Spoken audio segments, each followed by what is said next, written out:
Pé ẹ kú gbogbo àsìkò yòówù tí ẹ wà lápá ibi tí ẹ wà. Olúwabùkọ́lá Adélékè Adégbọlá lorúkọ tí mò ń jẹ́.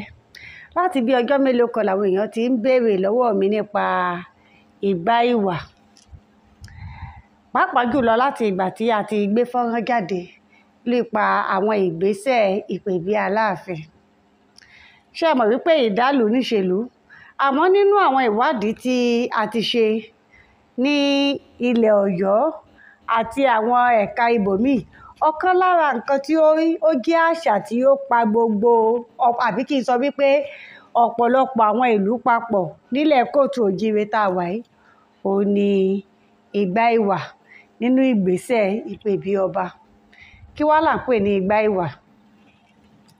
Àwọn àgbà gbàgbọ́ wípé Igba yóò jẹ́ atọ́ka lórí bí ìgbà ọba ọ̀hún bí ó ṣe rí láàrin ìlú. Àwọn míì a fi wéwé yóò jẹ́ àrokò atọ́nà fún àwọn ará ìlú nípa ohun tí wọ́n ó mọ retí lásìkò ìrú ọba bẹ́ẹ̀. Tá a bá wá ṣe àgbéyẹ̀wò èrò méjèèjì, ẹ rí i pé nǹkan ẹyọ kan tó ń tọ́ka sí náà ni wípé ó ní í ṣe pẹ̀lú bí ìgbà ọba ọ̀hún yóò ṣe rí láàrin ìlú.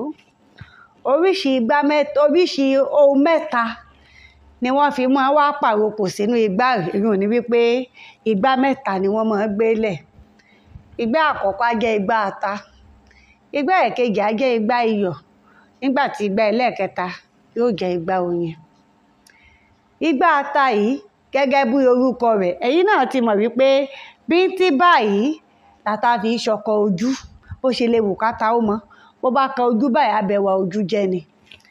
Bẹ́ẹ̀ lásìkò ọba ọ̀hún, nǹkan ó ta, nǹkan ó kan bóbó. Ihun tí ata dúró fún náà ni wípé nǹkan ó kan bóbó. Ẹlẹ́ẹ̀kejì, ohun tí wọ́n fi ṣe àmì àrokò tiẹ̀ ní iyọ̀. Ẹ mọ̀ wípé iyọ̀ rèé bá a bá fi sọ́bì àmọ́ ọmọbẹ̀ dùn. Àmọ́ bó bá ṣèèṣì já ọbẹ̀, kò sí iye tí ẹ ná lórí ọbẹ̀ bí iyọ̀ bá já, yóò bàjẹ́.